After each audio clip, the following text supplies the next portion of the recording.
17 or 27.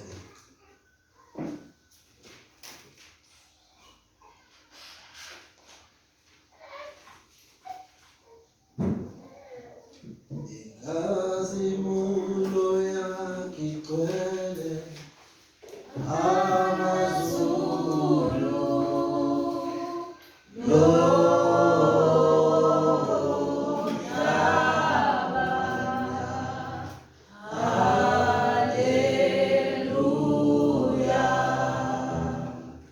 but inkazimulo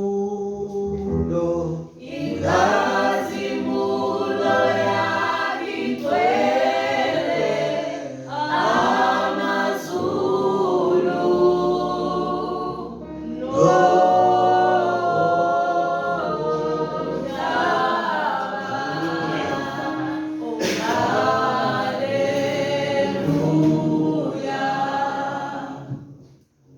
sesifike uMathi uJohn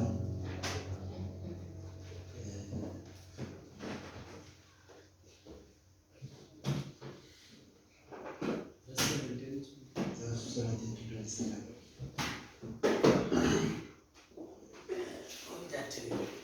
Kwathi esefikile uJesu wafumana esinezitho ezine.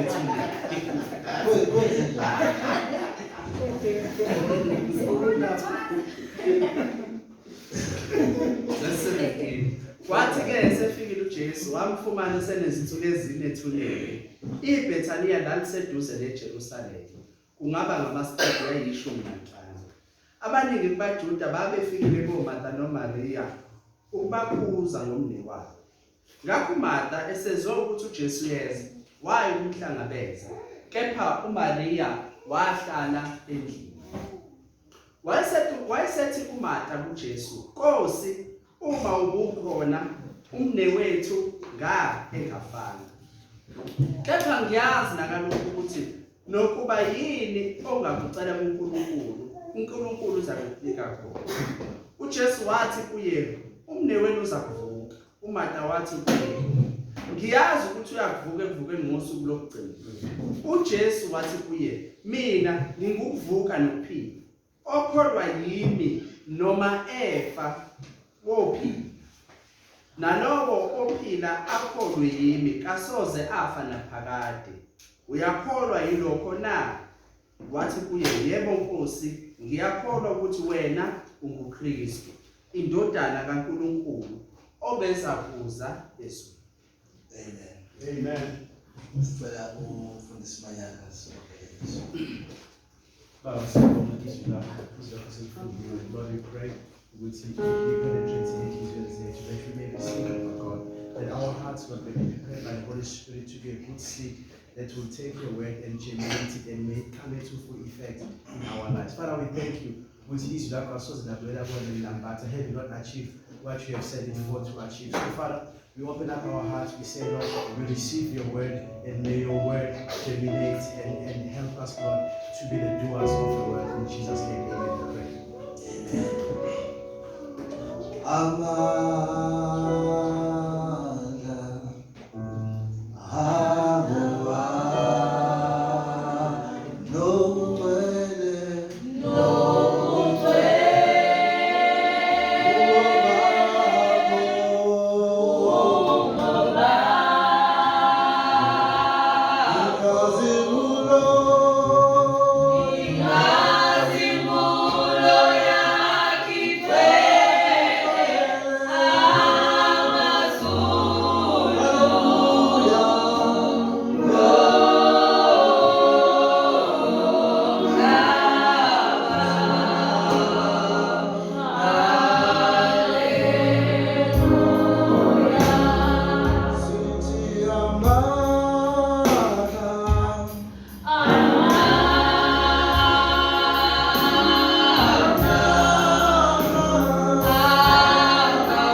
ezine uLazarus umhlobo kaKristu akasekho emhlabeni. Amen.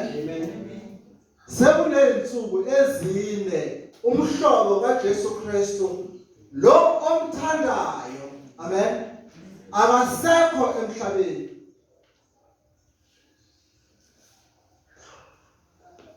uJesu uthatha uhambo olubheke eBethani, amen, la khona abantu abaningi bebebheke khona ukuyokhalisa umndeni wakaLazarus.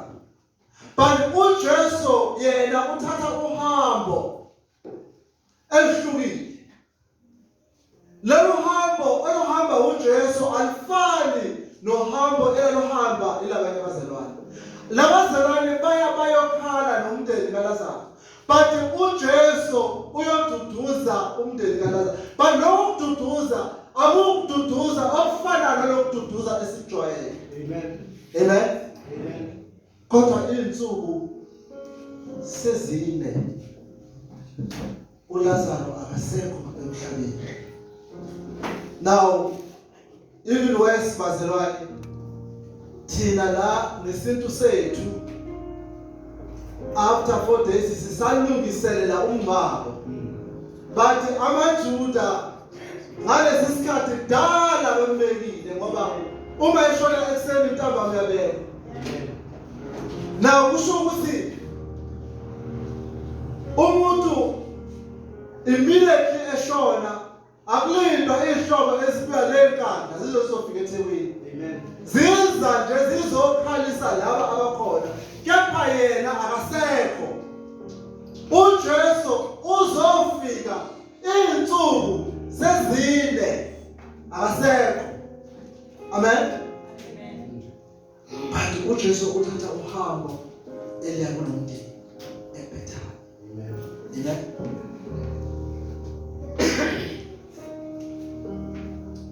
But you see, lolo hambo elithatha uJesu luhlukile, alifani nalabo abahambayo. Even nalabo abahamba naye aba-understand. Usho into kubona ebadidile wathi asihambeni siyovusa umhlobo wethu usefile. Uqale wathi kubona ulele banga-understand. Bayitshela ukuthi ngempela ulele ubuthongo.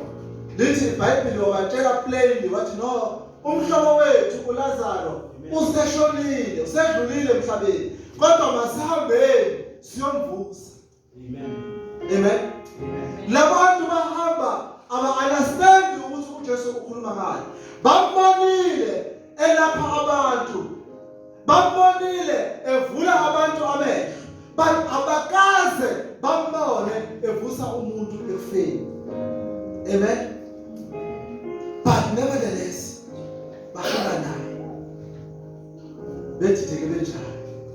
You know, sometimes uyadideka ekholweni, kepha sihamba naye sidideke sinjalo. Asimyeki ngoba lapho sididekile. Athi umbhalo kaRoma, yini ezosihlukanisa nothando likaKristu na? Ngabe izinhlupheko, ngabe ukudideka, ngabe iminako yaleliso. Amen. Labazalwane bahamba naye. But now lento esiyoyibona is a perfect time, a perfect stage, also a perfect audience. Let us look at it. Isikhathi uJesu ahamba ngaso, isikhathi la kuthiwa umuntu akasekho, la kuthiwa hayi sekuphelile, la kuthiwa hayi khohlwa. Amen. But leso sikhathi isikhathi sikaJesu Kristu ukuze aveze amandla akhe. Ngoba you see, uma usastrong yingakho uPaul ethi, hey, senze ngiyathokoza kuletho ukuthi ngibe buthaka. Ngoba ngiyazi ukuthi uma ngimthaka yena unamandla okanye mina nginamandla kuye. Ngoba you see, uma siza kuJesu si strong, asizukubona amandla akhe. This was the perfect timing so that inkazimulo izovezwa. Amen.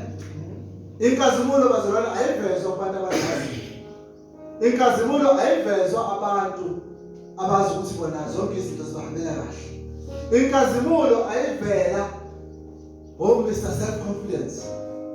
Ayivela khona. Ayivezwa ngibona. Ayivezwa futhi kulabo sisi the work toils of this world. Abahamba ngokuziyazi ukuthi hayi mina ngubani. But ivezwa kulabo abasebelahlekelwe ithemba. Amen. Ivezwa kulabo abathi no akusena lutho. Sekuphelile sekudelile. Amen.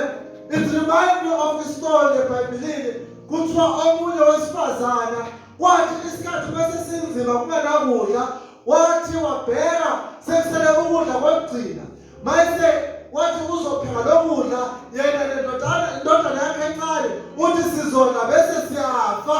Umprofeti kaNkulunkulu wavela ngaso leso sikhathi mayivela naye umprofeti uthi lalela nkosikazi mina ngibile ngenzela ukudla uthi lo wesifazane umprofeti yenkosi njengoba ungibona nje amen ngipheka okwagcina mina nendodana yami bese siyalala bese siyafa ngoba ezweni lonke ukudla akutholakala. Indoda kaNkulunkulu ithi noma ungakhathazeki mina ngithi ngiyenzele ukudla ngidle. Lo wesifazane akayikwenza kodwa kuthiwa bheka wathi letha amafutha akho okugcina ingcinde yenkosi ihambisisa wagcwala igumbi. Lalela babekhona abantu ngaleso sikhathi engicabanga ukuthi babeyigwili kunalo wesifazane abebezazi kunalo wesifazane but lo wesifazane wafumana umusa ngoba bayizithobile ngoba umusa nenkazimulo iveza kulabo abazithobileyo. That is why athi uJesu Kristu kuncwadi yaMateyu chapter 5 babusisiwe abazithobile. Amen. Ngoba bayakuphakanyiswa. Now at this time 4 days uLazarus elele bathi hawu sekuphelile. Now uJesu uthi masihambeni siyobheka umhlobo wethu uLazarus khona sizokuvusa. Now remember uthi lokho ukugula akuholeli ekufeni. But namhlanje umbhalo wethu uthi bese kuna 4 days uLazarus efile. Mina ngamanye amazwi sometimes kwenzeka ukuthi izinto zenzeke kancane empilweni yakho uze ubone ngathi cha uJesu akekho. Na uJesu ngeke asafika okanye uJesu ngeke asasiza. But you see uJesu knows the perfect time. uJesu knows the perfect moment. uJesu knows the perfect place. And uJesu kunento esho David uthi uteka etafula phambi kwekwami phambi kwezitha zakhe. And uJesu knows also the perfect audience. Amen. Because uJesu uzohlupheka bebuka futhi uzokubusisa bebuka. Amen. Amen. At the right time. Yeah. Amen. Now let's see the Bible. As things stand, uJesu mayivela uMartha wamona kuthiwa wamhlangabeza. Amen. Kuthiwa ezamazali wamhlangabeza. Now umhlangabeza uwisimo esingasihle baselwane. Amen. Uwisimo esingalungile. But ngithanda sikhulume namhlanje sithi uJesu ukuphila nokuvuka. Amen. uJesu ukuphila futhi ukuvuka kwabafileyo. Amen. Now into yokuqala engifuna sibheke la ezweni zokuMartha is the perfect statement of faith. Amen. The statement of faith. Let me tell you something. Now listen to the Bible. Mayifika uJesu Kristu usenhlungwini. Amen. Uphoxekile. Ubelindele ukuthi uJesu uzofika earlier. Amen. Umbutho wakhe engakafi. Hallelujah. Ubelindele ukuthi uJesu uzofika because uMartha une-experience. Amen. Wake wezwa okanye mhlawumbe asazi wake wabona phambilini uJesu elapha abantu abagulayo. By the way, at this time uJesu wayesedumile ngokulapha abantu abagulayo. But kunale experience uMatha anganayo ukuthi uJesu angamvusa umuntu ekufeni. Let me tell you something. Kunale experience onganayo. Le uJesu asazoyifeza empilweni yakho. Amen. So you must always wait for the miracle. Ibandla noma amakholwa bafanele bahlale belindele umhlola kuJesu Kristu. Amen. Bafanele bahlale belindele ukuthi uJesu uzoguqula isimo. Don't give up. I don't care how long inkinga yakho has been with you. I don't care how long you have been sick. And many have said it has been 5 years since the little man. Literally, Bible, it was 4 days. uLazaro ebeni ethuneni. Amen. Martha disappointed.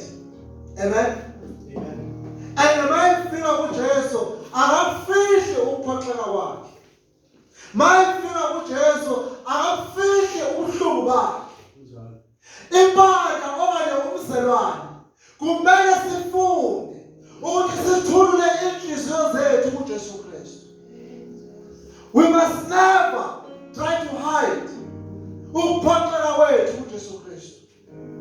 Amen. Umartha mayifika kuJesu Kristu uthi bheka Jesu ukube ufikile Elia ngabe umfowethu usaphila. Amen. Uveza ukuphoxeka kwakhe. Amen. We must singasabi ukuveza ukuphoxeka kwethu kuNkulunkulu ngomkhuleko. Amen. Amen. Singasabi ukuthulula inkinga zethu kuJesu ngomkhuleko. Amen. Amen.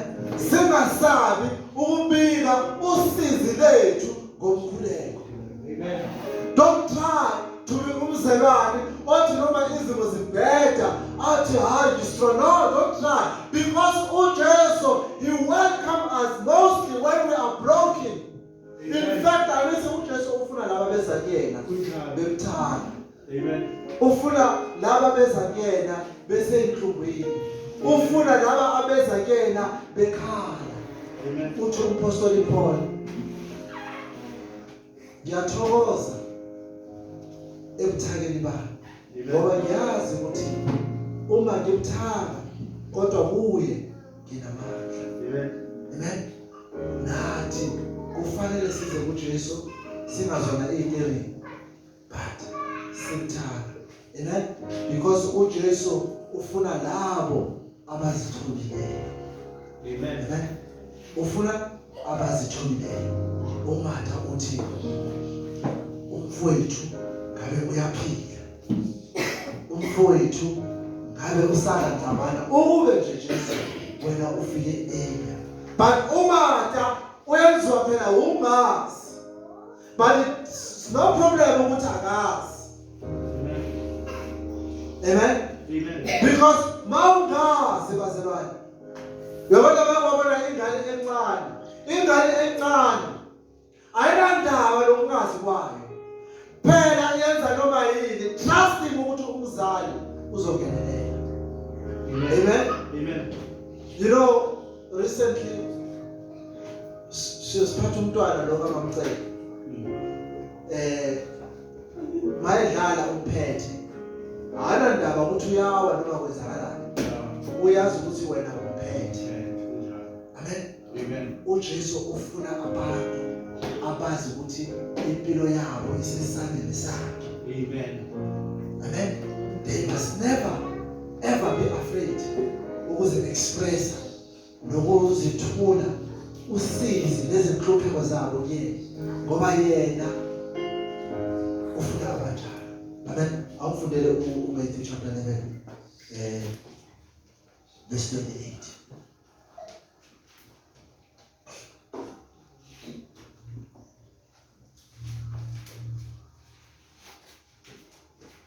Zaleni kimi nina lonke elikhatheleyo nenisindwayo, mina ngiza kuniphumuza. Yes. This is our Lord Jesus. Zaleni kimi nina nikhathele nenisindwayo ngiza kunenza njani ngiza nokuphuza uNkulunkulu uJesu Kristu ufuna abantu abathi mina ngikhathele izinto zalomhlaba. uJesu ufuna abantu abathi angisenawo amandla okuzibeka. Hallelujah. uJesu ufuna abantu abathi konke kudelile, but yena uthi ngizomnika uNkulunkulu. Amen. uJesu akafuni abantu abeza kuyena besagcwele ukuzazi nokuzithemba kwenyama, but ufuna abantu abadele konke abafuna ukuzinikela. Amen. Amen. Bazalwane, there is no such thing uNkulunkulu usiza abasizayo ekukholweni. Hayi, uNkulunkulu usiza abazinikelayo kuye. Amen. Amen. uNkulunkulu usiza abagive upile entweni zalelishi. Amen.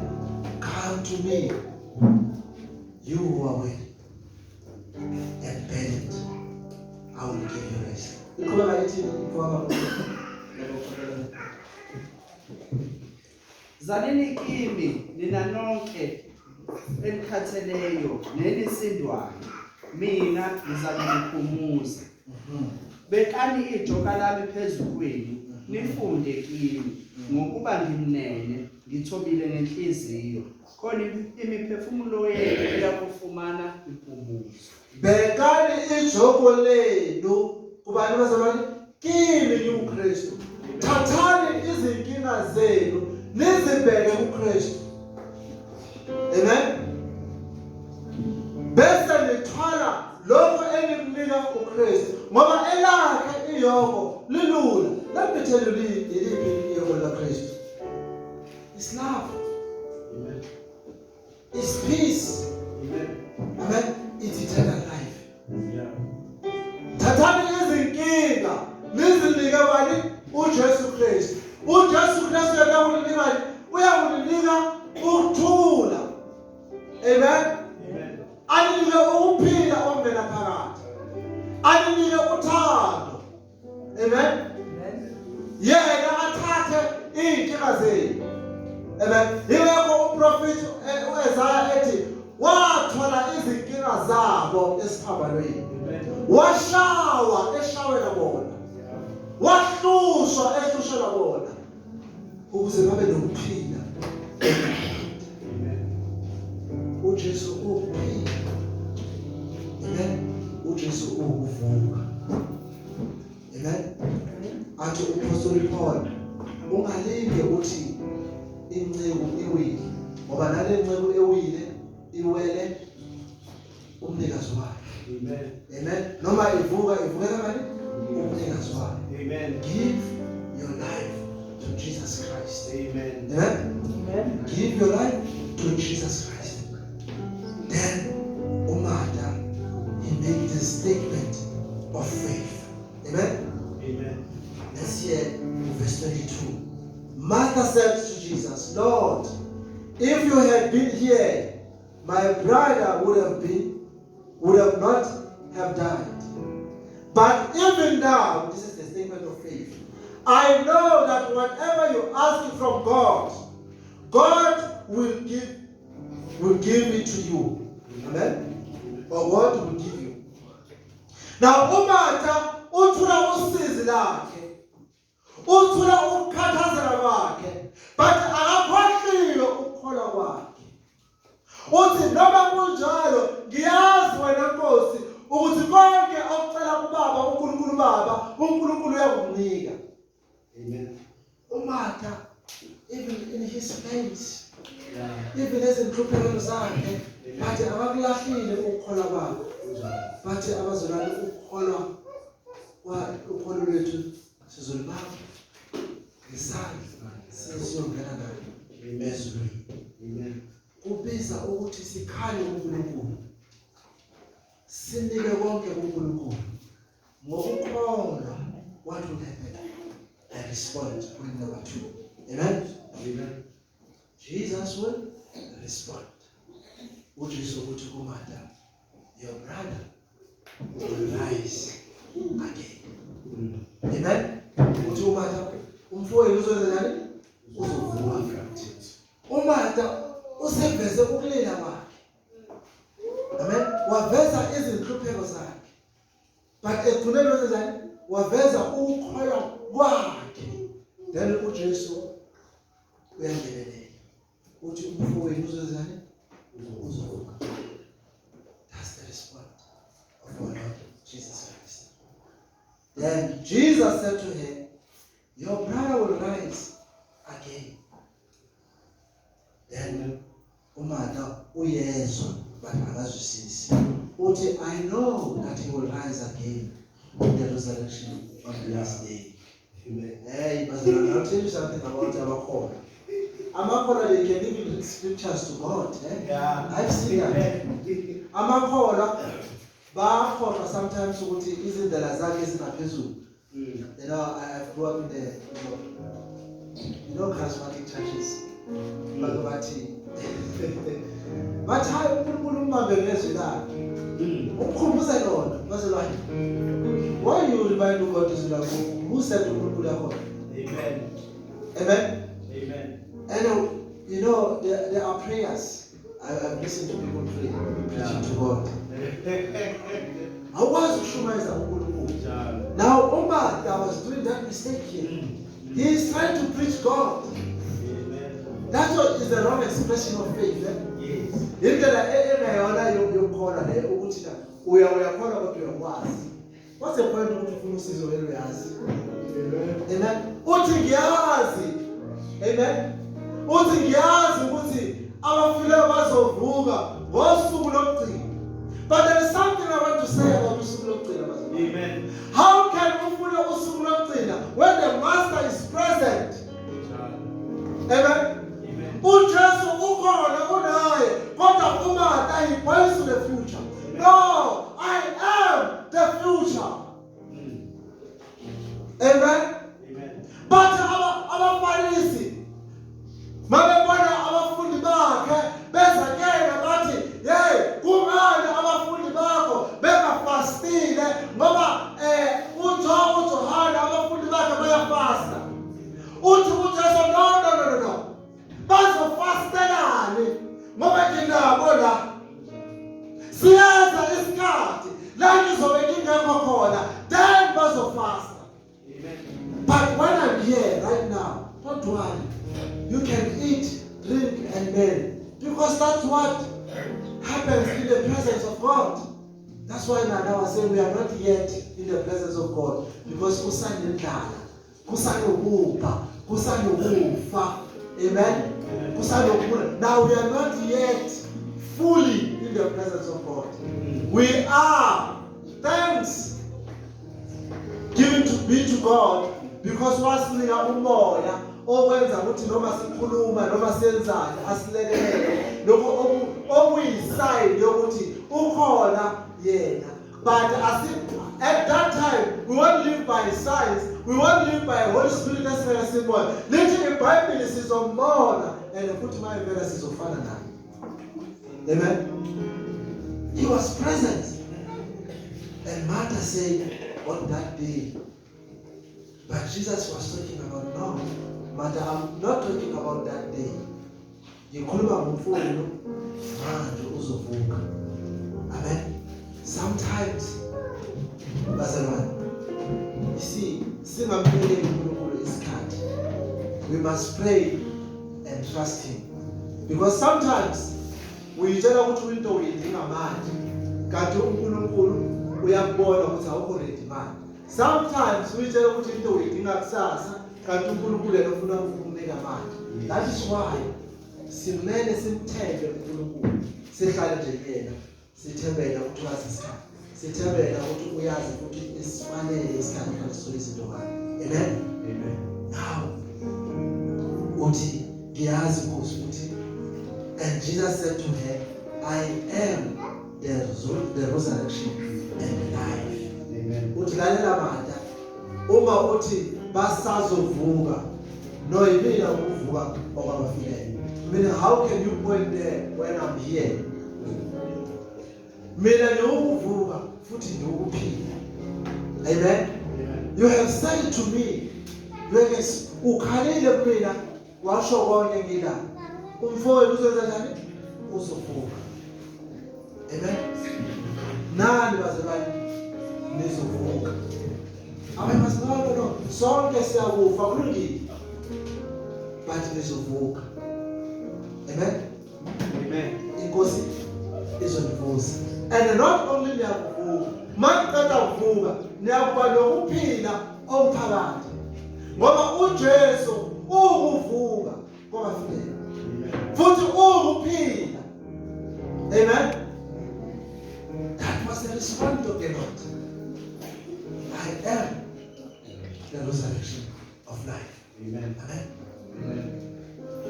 Many Umata why respond on the basis of the prophetic message. Whereas our prophet abaningi noma efuna abaprofeti abayokhuluma ngosuku lenkosi lapho ngiyovuka abafile, but uJesu uthi no, but for your brother it will happen now. Amen. Amen. For your brother it will happen now. Not that one, because uJesu has said so that inkazimulo yami izovezwa. That is why wayithi lokufa akuholeli, lokugula akuholeli ekufeni. Amen. Amen. Jesus is here now. And bazalwane, let's move on. Uthi, Jesus said to him, whoever believes in me, though he die, yet he shall live. Amen. Bazalwane, noma ngubani okholwayo kuJesu Kristu, noma angafa kodwa uzophila. Amen. Amen. Noma angafa kodwa uzophila. Ngoba uJesu ukuvuka kwabafileyo, uJesu ukuphila okuphakathi. He shall live. Amen. Amen. Amen. What's another statement? Yet, and everyone who lives and believes in me shall never die. Amen. Ophilayo ekholwa kimi ukufa angeke abone. That is why uma umlayezo ufika kuyena kuthiwa uLazaro ushonile, uJesu uthi no, ulele. Amen. Because uLazaro was a believer. So therefore ufa akunamandla phezu kwakhe. Nani bazalwane uma nikholwa Amen. ukufa akunamandla phezu kwenu. Amen. Amen. Even lezi zinhlupheko ezikhona ngeke ziqonde, ngoba wena ufana nesihlahla lesi esaba nomkhosi esivuthayo kodwa singashi. Noma ungasha iy'nkinga zalo mhlaba, but iy'nkinga zalo mhlaba will never break you. Iy'nkinga zalo mhlaba will never kill you. You shall live. Amen. Amen. Amen. Chapter 14 verse 19 uJesu kusho njalo. Uthi because I live, you shall also live. Amen. Ngoba ngiyaphila nani nizophila. Amen. Amen. Kodwa bekani iy'nkinga zenu kuyena. Bikani usizi lenu kuyena. Amen. Nikholwe kuyena. Niza kuphila. Nokufa ngeke life. Amen. Amen. Niza kuphila nokufa futhi ngeke life. But bear in mind, whoever believes, noma yimuphi okunjani okholwayo. Le nto bazalwane ibiza ukukholwa. Athi ubhala amaHebheru angeke umculise uNkulunkulu ngaphandle kokukholwa. Amen. Amen. Uthi it is impossible to please God without faith. Amen. Amen. Amen. Akekho noyedwa bazalwane, noma ungayenzani, noma unganikela i-charity, unikele ngamamiliyoni, wenzeni ulunge ngokwemvelo, but uma ungakholwa kuJesu Kristu, ukumkholwa kwakho, ukulunga kwakho kufana ney'ndodo ey'bolileyo, usho njalo uPhostoli Paul. Amen. But it is by faith we have been saved. Amen. Ngoba sisindiswa ngokukholwa kwaphela. Amen. Amen. must express faith njengomata owa-expressa ukholo wakhe kuJesu. Amen. Everyone who believes shall never die. Let's go to chapter 7, John verse 8.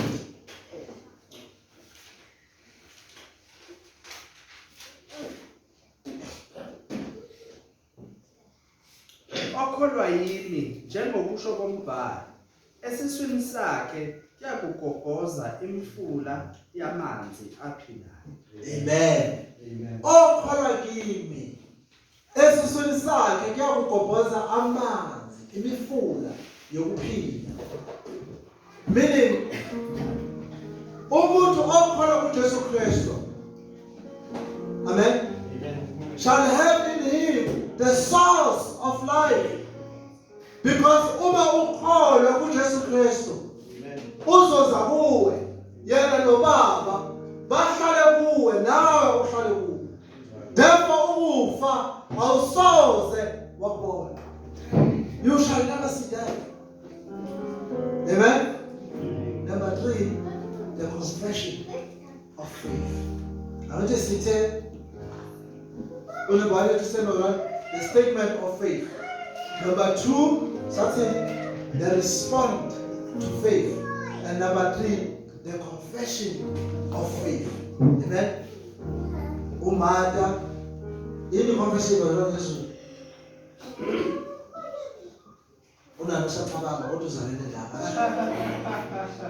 Confession, this is what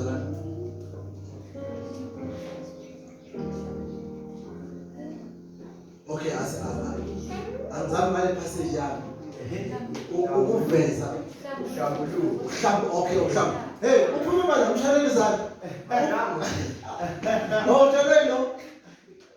Awusho ngani? Kodwa shayeli izandla ubrave. Ukonfessa ifaith manje. Uyiveza izandla. Mshayeli izandla.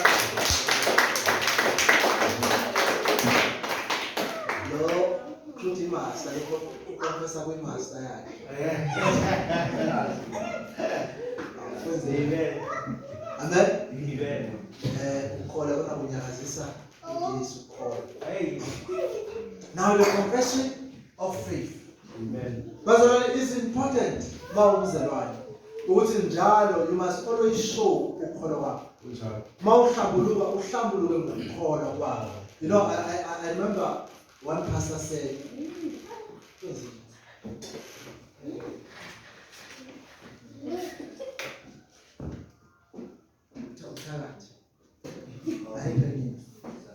you see, ukukholwa bazalwane is very important. Wathi omunye umfundisi isayinja wathi even uya evarsity, amen, mawufika evarsity noma ngabe ufika e-high school noma ngabe uyaqala ukusebenza, into yokuqala ufanele uyiveze ukukholwa. Amen. You know, once waveza ukukholwa awusenayo option yokwenza kabi ngoba usothi kulapha uyakholwa. So meaning usozigade ngokukholwa. You confess your faith. Amen. Amen. So mawufika wafika ukuthi uyakholwa, ngelinye ilanga yokuba beshaya uthi hayi awuthi ngishaya phela abazi ukuthi ngiyakholwa. Yabo sho ukuthi usozidayisile ngokufihla ukukholwa kwakho. But once you confess your faith, then uzozibiye ngokukholwa. Amen. Amen. Yes. Let me make an example. When my sister last week arrived, wafika wathi uyakholwa. Kubo bana la bakhonza khona kodwa yena usindisiwe. So therefore uza la. And then mawuza futhi esontweni, people they see ukuthi usindisiwe. Amen. Not only ngamazwi, you must confess your faith, not only ngamazwi, but ngezenzo. You must confess your faith, because the minute you take a step, uphatha iBhayibheli uze esontweni, abakubonayo they know ukuthi uyakholwa. Amen. And then you must always confess your faith in Christ. Amen. Amen. Always, Pastor. Now, umata myself will local. Then something happened to him. Amen. She said to him, Yes, Lord.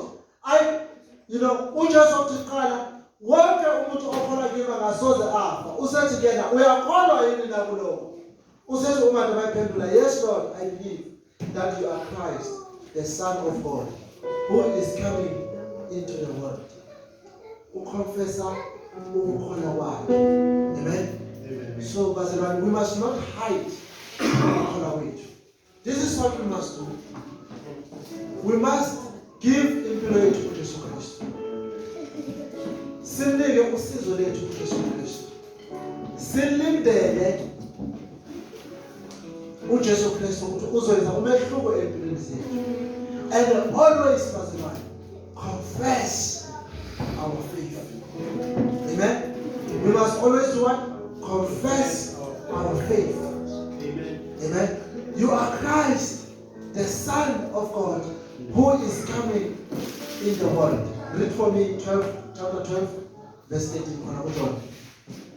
We must always confess our faith. Chapter 12, verse 18. Bathatha amahlamvu esulu bakhoma umhlangabeza bamemeza bathi Hosiyana ubusisiwe ozayo egameni lenkosi, yebo inkosi kaIsrael. Amen. Labazalwane benza bazalwane bakonfessa ukukholwa kwabo. Amen. Amen. Mabebona uJesu eza kuthiwa bathatha amahlamvu ezihlahla bamdlalela bamdumisa bathi sisindise. Ubusisiwe oza ngegama lenkosi ukuthi hosana bazalwane ukuthi sisindise. Amen. Bese bethi ubusisiwe mina babethi sisindise, they believed ukuthi unamandla okubasindisa. Amen. Babethi ubusisiwe oza ngegama lenkosi, they believe that he is Christ. The confession of faith is the sign of believing in Jesus Christ. Amen. Ukuthula inkinga zakho kuyena kuveza ukukholwa kuyena. Amen. Ukukhala kuyena kuveza ukukholwa kuyena. But you must always do it.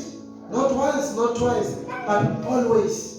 Amen. Lithi iBhayibheli uheda wenza njalo ethempelini ezothandaza so that uNkulunkulu ambusise umntwana. Amen. Every time he came to confess usizi lakhe, but by confessing usizi lakhe incebe yaNkulunkulu yamnothisa. Although yamnothisa in the wrong way yathi koze kube nini uphuza iwayini wemuntu wesifazane.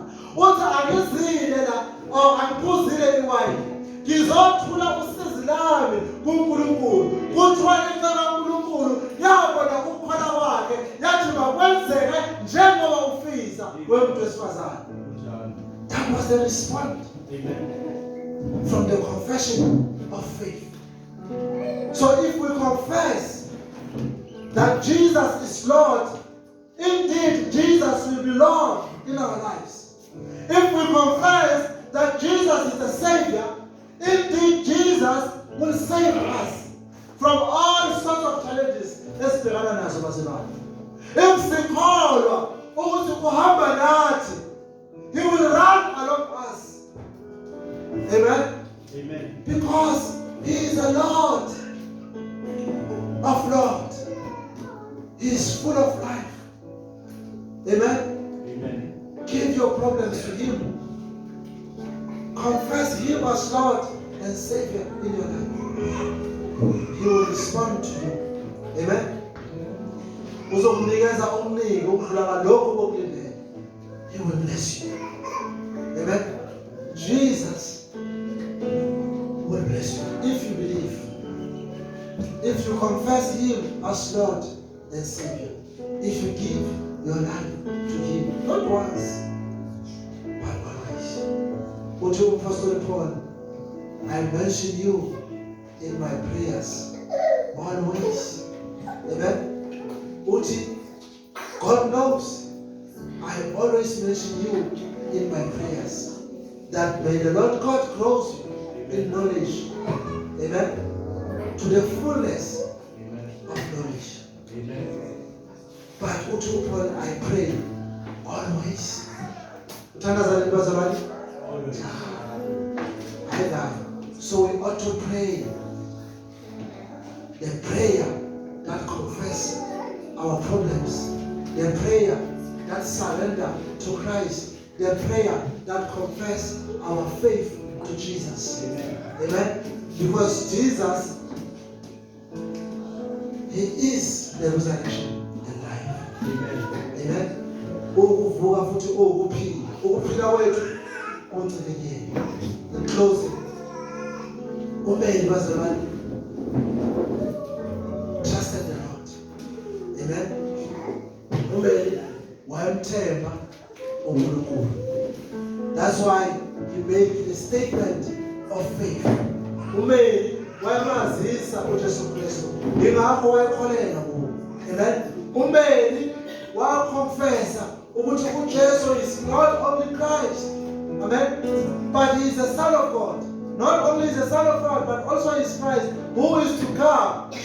And the woman went a statement as powerful. But remember, why the Apostle John himself is parallel. It's for very same reason, or for the very same confession as shown me. Read for me verse 20-21.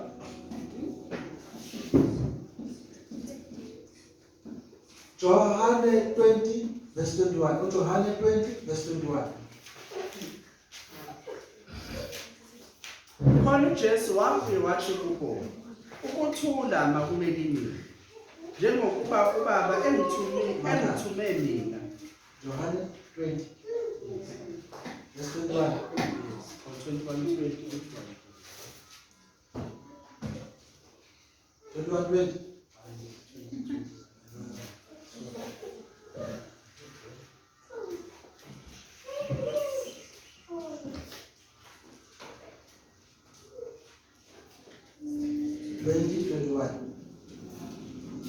Khona uJesu wafike wathi kubo, ukuthula makube kimi. Njengoba uBaba engithume mina, nami ngiyalithuma nina. Okay.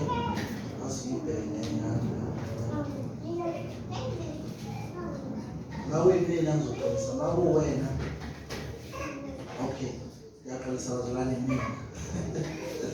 20:31, not 21. Kodwa lezi zilotshiwe ukuba likholwe ukuthi uJesu unguKristu, indodana kaNkulunkulu, nokuba likholwe libe nokuphila egameni lakhe. Amen. Amen. Lezi zinto zibhaliwe ukuthi nenzeka bazalwane nazi ukuthi uJesu uyindodana kaNkulunkulu futhi unguKristu. Ngokwazi libe njani? Libe nokuphila. Amen. Amen. Libe nokuphila. Meaning uMaster John wabhala le ncwadi so that we may know ukuthi uJesu uyindodana kaNkulunkulu. Futhi sikholwe ngokukholwa sibe nokuphila okuphakathi. Amen bazalwane. So that when they confess, meaning Apostle John wanted us to confess that Jesus is the Son of God, that Jesus is Christ, that Jesus is the resurrection, that Jesus is full of life, that Jesus is the Messiah. Amen. So bazalwane, we must believe, but not only we must believe, we must confess with our action every day. Read for me the last verse of the day. 1 John chapter 4, verse 2. 1 John chapter 4, chapter 4, verse 2. Yazini moya kaNkulunkulu walokhu. Bonke omoya bavuma ukuthi uJesu Kristu ufikile enyameni bangabakaNkulunkulu. Every spirit that confess that Jesus is Lord is from God. Amen. Every spirit that confess that Jesus is Lord is from God. Wonke umoya. Amen. Ofakazayo ukuthi uJesu uyinkosi lo moya ubuya kuNkulunkulu. Now if abesethi kwenye indawo, little children, know that you are of God. Fana lapho ku-1 John uthi bantwana azini ukuthi nina nibakaNkulunkulu. Amen. Ingane yakamanyana iwumanyana. Ingane yakasibuza yakasibuza. So as ingane kaNkulunkulu ekaNkulunkulu futhi yakaNkulunkulu. Therefore the question is, umntwana kabani? Then if umntwana kaNkulunkulu, confess God. Amen. Amen. If umntwana ukholwa kuJesu Kristu, then confess Jesus as Lord in your life. Give your life. Then if umntwana uNkulunkulu ewubaba wakho, then bika inkinga zakho kuNkulunkulu. Amen. If uNkulunkulu ewubaba wakho, then khala kuyena. That is the confession of faith. Amen. That's why the apostle says, therefore bazalwane ngiyacela ngobubele benkosi nikelani impilo zenu kuNkulunkulu. Amen. Kube umhlatshelo wenu ophilile. The great sacrifice that you can do for Christ is to give your life to Christ. Amen. But the great sacrifice, umhlatshelo omkhulu uJesu wakwenza ukufela. But wena umhlatshelo omkhulu ongawenza ukunikela impilo yakho kuJesu Kristu. Ukubika usizi lakho kuJesu Kristu. Ukukhala kuJesu Kristu.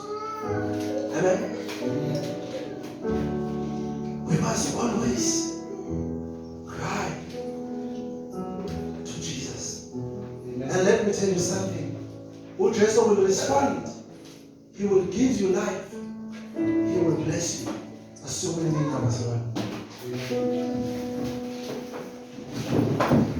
we must confess our faith to Jesus. Amen. We must confess our faith to Jesus. Amen.